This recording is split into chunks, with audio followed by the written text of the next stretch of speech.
സൂചിപ്പിച്ചതുപോലെ തന്നെ ഈ സംഭവത്തിൽ കൂടുതൽ ഉദ്യോഗസ്ഥർക്കെതിരെ നടപടി ഉണ്ടാകുന്നു എന്നതാണ് കാണാൻ സാധിക്കുന്നത്. ഇപ്പോൾ ഈ സ്റ്റേഷനിൽ സംഭവ സമയത്തുണ്ടായ ASI പ്രസന്നനെ കൂടി സസ്പെൻഡ് ചെയ്യുമെന്നാണ് കിട്ടുന്ന ഏറ്റവും പുതിയ വിവരം.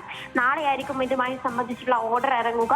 കഴിഞ്ഞ ദിവസങ്ങളിൽ ഉൾപ്പെടെ വിഷയം മാധ്യമങ്ങൾ ഉൾപ്പെടെ ഏറ്റെടുത്ത സാഹചര്യത്തിൽ, വലിയ വിവാദമായ സാഹചര്യത്തിൽ സംഭവ സമയത്തുണ്ടായ SI പ്രസാദിനെ സസ്പെൻഡ് ചെയ്തിരുന്നു. അതിനെ തുടർന്ന് അന്വേഷണം ഉൾപ്പെടെ നടന്നു വരികയായിരുന്നു. പെരുട്കര സ്റ്റേഷനിലെ പോലീസുകാരുടെ ഉൾപ്പെടെ മൊഴികളും CCTV ദൃശ്യങ്ങളും പരിശോധിച്ച് വരികയായിരുന്നു. കന്റോൺമെന്റ് അസിസ്റ്റന്റ് കമ്മീഷണറുടെ നേതൃത്വത്തിലായിരുന്നു ഈ ഒരു പരിശോധന. സംഭവവുമായി ബന്ധപ്പെട്ട് ഇന്ന് റിപ്പോർട്ട് നൽകുമെന്നായിരുന്നു നമുക്ക് ലഭിച്ച വിവരം. പക്ഷേ ആ റിപ്പോർട്ട് പ്രകാരം കൂടുതൽ ഉദ്യോഗസ്ഥർക്കെതിരെ നടപടി ഉണ്ടാകുന്നു എന്നുള്ളതാണ് കാണാൻ സാധിക്കുന്നത്.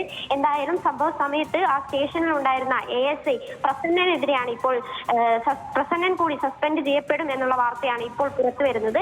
ഈ പ്രതികരണങ്ങൾ, ഈ സസ്പെൻഷൻ ഓർഡർ വന്ന സമയത്തുള്ള പ്രതികരണങ്ങൾ ഉൾപ്പെടെ ബിന്ദുവിന്റെ ആരോപണങ്ങളിൽ ഈ പേര് നമ്മൾ ശക്തമായി കേട്ടതാണ്. പ്രസന്നൻ എന്ന ഉദ്യോഗസ്ഥൻ മോശമായി പെരുമാറി, മാനസികമായി പീഡിപ്പിച്ചു എന്നത് ഉൾപ്പെടെയുള്ള വെളിപ്പെടുത്തലുകൾ വന്ന സാഹചര്യമുണ്ടായിരുന്നു. ആ സാഹചര്യത്തിലാണ് ഇപ്പോൾ ഈ ഒരു ASIക്കെതിരെ കൂടി നടപടി ഉണ്ടാകുന്നു എന്ന് കാണുന്നത്.